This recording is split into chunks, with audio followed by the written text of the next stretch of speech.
सियावर रामचंद्र की जय। मेरे प्यारे देशवासियों, राम राम।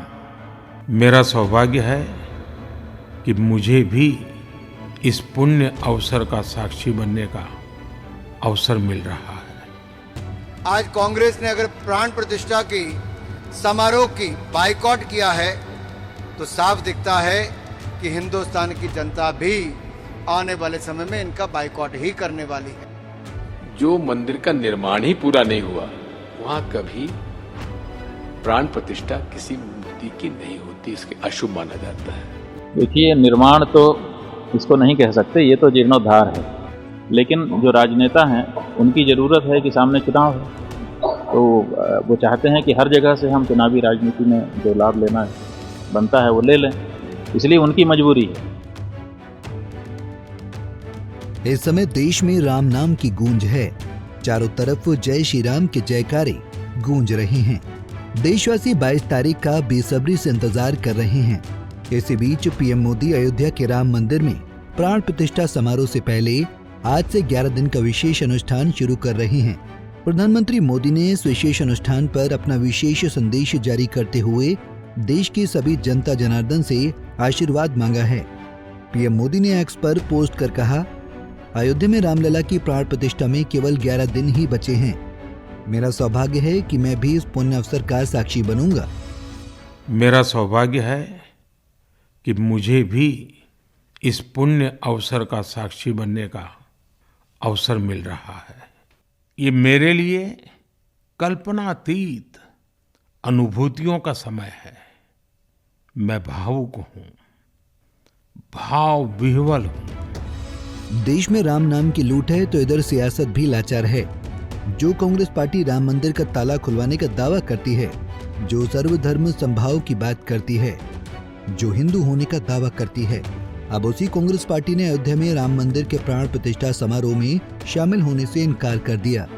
कल ही पार्टी हाईकमान ने अपना स्टैंड क्लियर किया और कहा कि हमारे जिन नेताओं को राम मंदिर के प्राण प्रतिष्ठा समारोह में शामिल होने का न्योता मिला है, वे नहीं जाएंगे। 2024 का लोकसभा चुनाव सिर पर है। ऐसे में कांग्रेस पार्टी का ये फैसला बड़ी रणनीति का हिस्सा माना जा रहा है। दरअसल बुधवार को कांग्रेस ने एक बयान जारी किया और बताया कि पार्टी अध्यक्ष मल्लिकार्जुन खड़गे, सोनिया गांधी और अधीर रंजन को 22 जनवरी को राम मंदिर के प्राण प्रतिष्ठा कार्यक्रम में शामिल होने का न्योता मिला था। क्योंकि ये बीजेपी और आरएसएस का इवेंट है और चुनावी लाभ के लिए अधूरे मंदिर का उद्घाटन किया जा रहा है, इसलिए कांग्रेस पार्टी न्योते को सम्मान अस्वीकार करती है। हालांकि कयास तो पहले से ही लगाया जा रहा था कि कांग्रेस इस भव्य समारोह में शिरकत नहीं करेगी, लेकिन अब कांग्रेस ने तमाम अटकलों पर पूर्ण विराम लगा दिया और जो आरोप कांग्रेस पर लगते हैं कि वो एक मुस्लिम पार्टी है, कहीं न कहीं ये आरोप भी कांग्रेस पर सिद्ध होता हुआ नजर आ रहा है।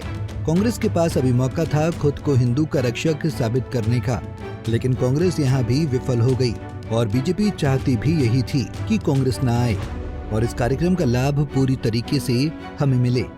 ठीक हुआ भी वैसा ही। बीजेपी को यहाँ कांग्रेस को घेरने का मौका मिल गया और समाज को भी आईना दिखाएगी बीजेपी कि देखिए कांग्रेस किसकी पार्टी है। लिहाजा जैसे ही कांग्रेस ने राम मंदिर के प्राण प्रतिष्ठा समारोह में शामिल होने से इनकार कर दिया, वैसे ही सियासी सरगर्मियां भी तेज हो गईं। बीजेपी के दिग्गज कांग्रेस को घेरने लगे। केंद्रीय मंत्री स्मृति ईरानी ने पलटवार करते हुए कहा कि कांग्रेस का राम विरोधी चेहरा राष्ट्र के सामने प्रस्तुत हो गया। कांग्रेस पार्टी का प्रभु राम विरोधी चेहरा राष्ट्र के सम्मुख प्रस्तुत हो चुका है और अब इंडिया अलायंस के नेताओं द्वारा प्राण प्रतिष्ठा के पुण्य आमंत्रण को ठुकराना उनकी सनातन विरोधी सोच को दर्शाता है। वहीं इस मसले पर बीजेपी नेता गिरिराज सिंह ने कहा कि ये लोग सीजनल हिंदू हैं। देखिए, ये लोग सीजनल हिंदू हैं।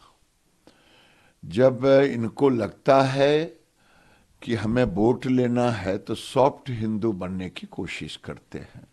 और कांग्रेस पार्टी तो मैं नेहरू से लेकर के अब तक कोई अयोध्या नहीं गया है। नैतिक ताकत नहीं है, क्योंकि अयोध्या प्रभु श्री राम को कोर्ट में लटकाने भटकाने का काम तो कांग्रेस नहीं की है। तो इसकी नैतिक ताकत नहीं है कि अयोध्या में जाकर के प्रभु श्री राम को प्रणाम करें। कांग्रेस को राम मंदिर प्राण प्रतिष्ठा का न्योता ठुकराना खुद कांग्रेस पर ही भारी पड़ने वाला है। इस मसले पर राम जन्मभूमि के मुख्य पुजारी आचार्य सत्येंद्र दास ने कहा कि कांग्रेस ने तो भगवान राम को काल्पनिक बता दिया था। कांग्रेस वाले ने पहले भगवान को कह दिया कि वो काल्पनिक हैं, उसके बाद उनको नकार दिया कि कोई अस्तित्व नहीं है। कांग्रेस इसलिए बोलती है कि वो निमंत्रण तो दिया गया है और वो आएंगे नहीं, कहाँ आएंगे? जिस राम के अस्तित्व नहीं है वो कहाँ आएंगे, किसको देखने आएंगे? राम मंदिर प्राण प्रतिष्ठा का न्योता ठुकराने पर कांग्रेस में ही घमासान मचा हुआ है। इस मसले पर कांग्रेस नेता आचार्य प्रमोद कृष्णम ने कहा कि राम मंदिर और भगवान राम सबके हैं। देखिए, राम मंदिर और भगवान राम सबके हैं। राम मंदिर को भाजपा का समझ लेना दुर्भाग्यपूर्ण है। राम मंदिर को बीजेपी का मानना दुर्भाग्यपूर्ण है। राम मंदिर को आरएसएस, विश्व हिंदू परिषद, बजरंग दल का मान लेना ये दुर्भाग्यपूर्ण है। मुझे पूरा भरोसा है कि कांग्रेस हिंदू विरोधी पार्टी नहीं है, कांग्रेस राम विरोधी नहीं है। ये कुछ लोग हैं जिन्होंने इस तरह का फैसला कराने में भूमिका अदा की है। ऐसे ऐतिहासिक समारोह का विरोध कांग्रेस ही नहीं बल्कि देश के चारों शंकराचार्य भी कर रहे हैं। पूरी पीठ के शंकराचार्य स्वामी निश्चलानंद सरस्वती ने कहा कि शास्त्री के मर्यादा का पालन करते हुए सब काम होने चाहिए। शास्त्रीय मर्यादा का पालन करते हुए सब काम होना चाहिए।